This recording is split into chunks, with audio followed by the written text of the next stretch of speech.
बोल मेरे श्री गुरु महाराज की जय, बोल सांचे दरबार की जय। आओ मेरे मालिक की प्यारी संगत, हम एक नए अध्याय की तरफ बढ़ते हैं जो जैसा कि मैंने पहले भी बताया है, ये स्वामी जी द्वारा रचित ट्रांसलेटेड इंग्लिश वर्जन है, जो हम जितना ज़्यादा से ज़्यादा प्रचार करें तो उतना अच्छा रहेगा। इस अध्याय का नाम है meeting the true Guru.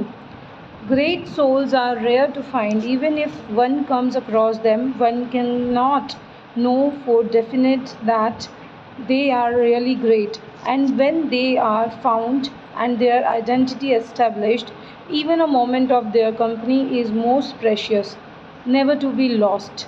Meeting such great souls is possible only by the grace of God. It is like meeting the Lord Himself. These sentiments have been expressed in Saint Narad's Bhakti Sutra. The relationship between the teacher and the taught is eternal. Other worldly relationships don't stand the test of even a single life. What to speak of the lives beyond? The real import of the word Guru is that who helps the ignorant transcend the cycle of birth and death, opening his inner eyes to the ultimate reality. The essence of the word is certainly too deep. According to a sutra in Atharva Ved, the Lord transforms his own divine energy in the body of the Guru in order to liberate his disciple from the bonds of ignorance and from the diverse kinds of miseries of the world. In our Shastras, Guru is at the core of the power of the Lord, and his advent is known to be like the coming of the Lord himself.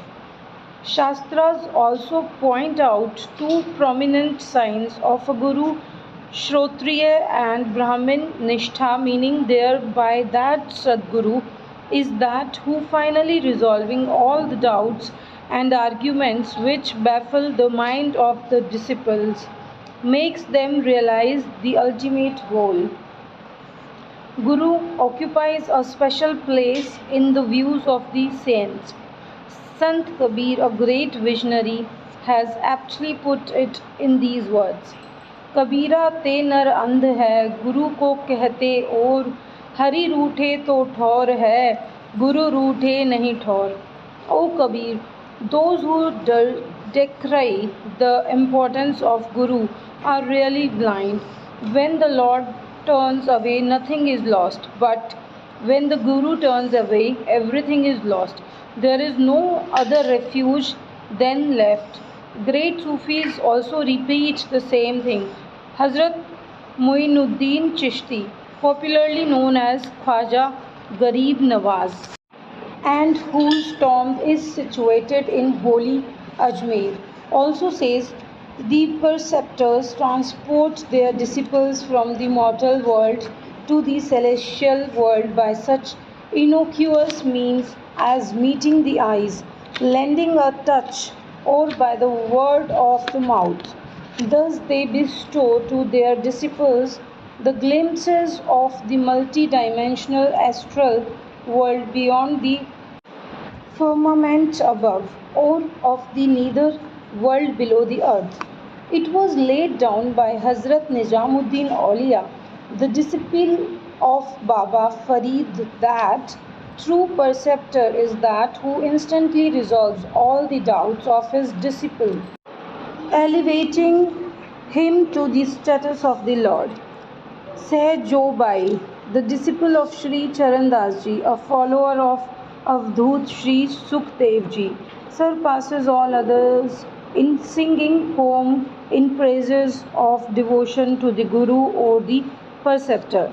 No true seeker of the truth can deny the fact that traditionally spiritualism has developed through the system of preceptor-disciple relationship.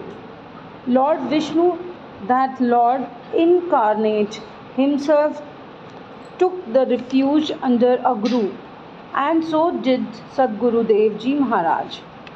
Shri Paramhans Dayal Ji at Teri. According to Pandit Hemraj Ji and Seth Tarachand Ji, both of Teri around the year 1902, Also, His Holiness, the most revered, the most learned, Shri 1008 Shri Paramhans Dayalji Swami Advaitanand Ji came to visit Teri from Sambhar, Rajasthan, accompanied by the devout follower Diwan Bhagwan Das Ji. A daily congregation was organized in honor of the esteemed visit.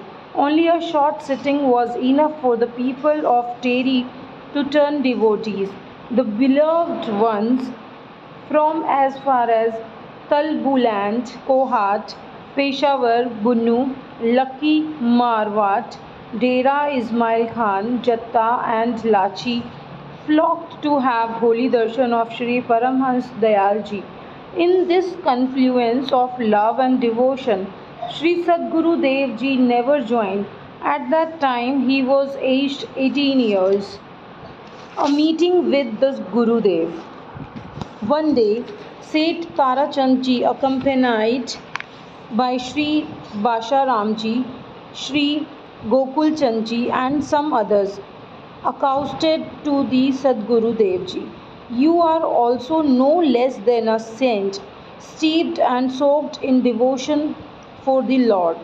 Then why don't you go to sit in the congregation? Sri Sadguru Dev Ji replied, I have not yet attained purity of mind. I'll go to have the darshan after some days. After a few days, he presented himself at the congregation.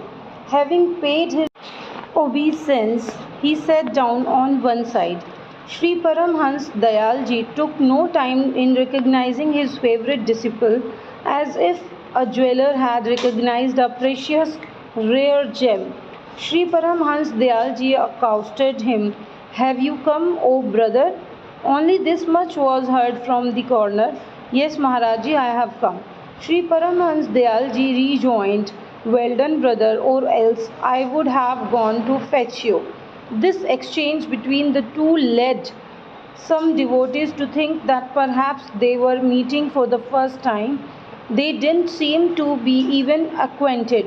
Yet why Sri Paramhans Dayalji had spoken in such a friendly manner, the common-witted folks couldn't penetrate the mystery.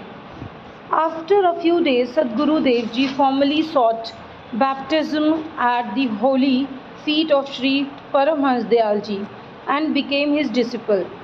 The bond of love between the two continued to grow, and Sri Sadguru Dev Ji was assigned the task of singing praises of the Lord at congregations. Such a talented disciple could do any teacher proud. Only he knew the value of this traditional relationship between the preceptor and his disciple. It was, in fact, a union between two great souls. Not only was it a confluence of two long separated souls, but it was also a union of two spiritual peers.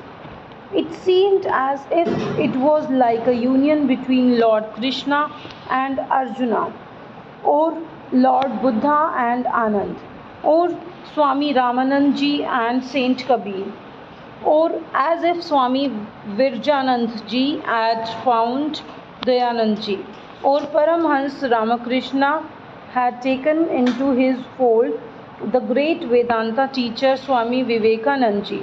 This rendezvous between the two was not something out of the ordinary, but was rather a curtain raiser on the stage of this world. It was like the snow that, melting down the mountain slopes, forms itself into small brooklets or streams and then into a river that flows across the plains, ultimately merging into the bosom of the beloved ocean. As if a drop had found its way into the sea, Sri Paramhans Dayalji had been nurturing dreams of spiritual progress of the world, whole mankind, along with the social upliftment. Someone with great skills was required to change these dreams into reality. And The man was found as if a suitable brush had been found for a painter artist. The most revered, all-knowing Sri Paramhans Dayalji knew very well that what task was to be assigned to the disciple. His great ambition had been fulfilled. Generally speaking, a disciple looks for a true preceptor, but sometimes preceptors themselves look for the suitable and deserving disciples.